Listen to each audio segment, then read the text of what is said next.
If, in rush hour traffic, you can remain perfectly calm, if you can see your neighbors travel to fantastic places without a twinge of jealousy, if you can love everyone around you unconditionally, and if you can always find contentment just where you are, then you're probably a dog, right? We hold ourselves to these unrealistic standards of perfection, and then we judge ourselves when we don't live up to them. The thing is, we're not supposed to be perfect. Perfection isn't possible, but transformation is. All of us have the capacity to change, to learn, and to grow, no matter what our circumstances. As a professor and scientist, I study how people change, how people transform. And one of the most effective vehicles I've found is mindfulness. My own journey into mindfulness was unexpected. When I was 17, I had spinal fusion surgery, a metal rod put in my spine. I went from a healthy, active teenager to lying in a hospital bed, unable to walk. And during the many months of rehabilitation, I tried to figure out how to live in this body that could no longer do what it used to. The physical pain was difficult, but worse was the fear and the loneliness, and I simply didn't have the tools to cope. So I began searching for something that could help, and eventually this search led me to a monastery in Thailand for my first meditation retreat. At the monastery, the monks didn't speak much English, and I didn't speak any Thai, but I understood mindfulness had something to do with paying attention in the present moment. My only instruction was to feel the breath going in and out of my nose. So I began. 1 breath, 2 breaths. My mind wandered off. I brought it back. 1 breath, 2 breaths. It wandered again, sucked into the past or lost in the future. And no matter how hard I tried, I just couldn't stay present. Now this was frustrating because I thought meditation was supposed to feel like this, and instead it felt more like this. Right? Being present isn't so easy. In fact, check it out for yourself. I've been speaking for about 3 minutes. Have you noticed your mind has wandered? All of our minds wander. Research from Harvard shows the mind wanders on average 47% of the time. 47%. That's almost half of our lives that we're missing, that we're not here. So part of mindfulness is simply learning to train the mind in how to be here where we already are. Like right now, let's practice together. Allow your eyes to close and just feel your feet on the floor. Wiggle your toes and sense your whole body sitting here, softening the face, softening the jaw, and notice that you're breathing, feeling the breath as it naturally flows in and out of the body, just being here. And as you're ready, taking a deeper breath in and out, allowing your eyes to open. So, back at the monastery, I was trying hard to do just this, to just be present. But no matter how hard I tried, my mind kept wandering off. And at this point, I really started to judge myself. What is wrong with you? You're terrible at this. Why are you even here? You're a fake. And then not only was I judging myself, I started judging everyone, even the monks. Why are they just sitting here? Shouldn't they be doing something? Thankfully, a monk from London arrived who spoke English. And as I shared with him my struggles, he looked at me and said, "Oh dear, you're not practicing mindfulness. You're practicing judgment, impatience, frustration." And then he said 5 words that have never left me. What you practice grows stronger. What you practice grows stronger. We know this now with neuroplasticity. Our repeated experiences shape our brain. We can actually sculpt and strengthen our synaptic connections based on repeated practice. For example, in the famous study of London taxi drivers, the visual spatial mapping part of the brain is bigger, stronger.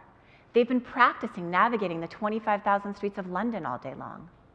When you look at the brains of meditators, the areas related to attention, learning, compassion, grow bigger and stronger. It's called cortical thickening, the growth of new neurons in response to repeated practice. What we practice grows stronger. The monk explained to me that if I was meditating with judgment, I was just growing judgment. Meditating with frustration, I'm growing frustration. He helped me understand that mindfulness isn't just about paying attention, it's about how we pay attention, with kindness. He said it's like these loving arms that welcome everything, even the messy, imperfect parts of ourselves. He also pointed out that we're practicing all the time, moment by moment, not just when we're meditating, but in every moment. We're growing something in every moment. So the question really becomes, what do you want to grow? What do you want to practice? When I left Thailand, I wanted to keep practicing mindfulness, and I wanted to understand it scientifically. So I began a PhD program, eventually became a professor, and I've spent the past 20 years investigating the effects of mindfulness across a wide range of populations, including veterans with PTSD, patients with insomnia, women with breast cancer, stressed out college students, high-level business executives, and over, the data showed two key things. First, mindfulness works. It's good for you.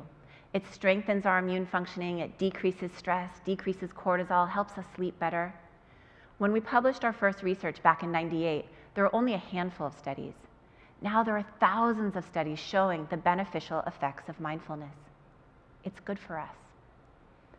The second thing we learned was quite unexpected. Almost all the people we were working with, regardless of their age, their gender, their background, were talking about the same thing. This underlying sense of, I'm not good enough, I'm not okay, I'm not living this life right. This tremendous self-judgment and shame. And we all know what they were talking about, because shame is universal. All of us feel it. And worse, we have this mistaken belief that if we shame ourselves, if we beat ourselves up, we'll somehow improve. And yet, shame doesn't work. Shame never works. It can't work. Literally, physiologically, it can't work, because when we feel shame, the centers of the brain that have to do with growth and learning shut down. This fMRI shows the brain on shame. What happens is the amygdala triggers a cascade of norepinephrine and cortisol to flood our system, shutting down the learning centers and shuttling our resources to survival pathways. Shame literally robs the brain of the energy it needs to do the work of changing. And worse, when we feel shame, we want to avoid it. So we hide from those parts of ourselves we're ashamed of, the parts that most need our attention. It's just too painful to look at them. So what's the alternative? Kind attention. First, kindness gives us the courage to look at those parts of ourselves we don't want to see. And second, kindness bathes us with dopamine, turning on the learning centers of the brain and giving us the resources we need to change. True and lasting transformation requires kind attention. And the monk's words echoed in my ears. Mindfulness isn't just about attention, it's about kind attention. This attitude of kindness wasn't just a footnote or something nice to have, it was an essential part of the practice. A part of mindfulness that's so often overlooked. So my colleagues and I developed a model of mindfulness that explicitly includes our attitude and our intention, as well as our attention. All three parts working together synergistically. Put simply, mindfulness is intentionally paying attention with kindness. We used this model while working at the Veterans Hospital for a group of men with PTSD. I was shocked to learn that we lose more veterans to suicide each year than to combat. Our soldiers carry so much pain and shame.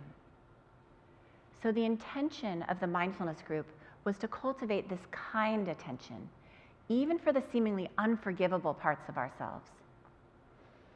There was one man in the group who never said a word, never looked up. 2 months passed, he seemed unreachable. And then one day he raised his hand and he said, I don't want to get better. What I saw in the war, what I did, I don't deserve to get better. He then looked down at the floor and proceeded to tell us in great detail what he had seen and what he had done. And I can still feel the horror of what he shared and how his shame filled the room. I looked up to see how the other men were responding, and there was no judgment, only compassion on their faces. I invited him to look up and to witness this compassion and this kindness. And as he slowly looked around the room, his face began to soften. And in his eyes, there was hope. The possibility that he wasn't just his past actions, that he could choose differently now, that he could change. And this may be one of the most important things I've learned. It's that transformation is possible for all of us, no matter what. And it requires kind attention, not shame. And this kind attention takes practice. It takes lots of practice. I want to share with you a simple practice that continues to help me. Some years ago, I was going through a difficult divorce, and I'd wake up every morning with this pit of shame in my stomach. My meditation teacher suggested an explicit practice of kind attention. She said, how about saying, I love you, Shauna, every day? I thought to myself, no way. It felt so contrived. She saw my hesitation and suggested, how about just saying, good morning, Shauna? Oh, and try putting your hand on your heart when you say it. It releases oxytocin. It's good for you, you know. She knew the science would win me over. So the next day, put my hand on my heart, took a breath, and said, good morning, Shauna. And it was kind of nice. I continued to practice, and a month later when I saw her, I admitted how helpful it had been. Wonderful, you've graduated, she said. Now, the advanced practice. Good morning, I love you, Shauna. So the next day, put my hand on my heart, anchored myself, and said, good morning, I love you, Shauna. I felt nothing, except maybe a little ridiculous, but definitely not love. But I kept practicing because, as we know, what we practice grows stronger. And then one day I put my hand on my heart, took a breath. Good morning, I love you, Shauna. And I felt it. I felt my grandmother's love. I felt my mother's love. I felt my own self-love. And I wish I could tell you that every day since then has been this bubble of self-love and I've never felt shame or judgment again, and that's not true. But what is true is this pathway of kind attention has been established, and it's growing stronger every day. So I want to invite you tomorrow to put your hand on your heart and say good morning. And if you're really brave, good morning, I love you. Thank you.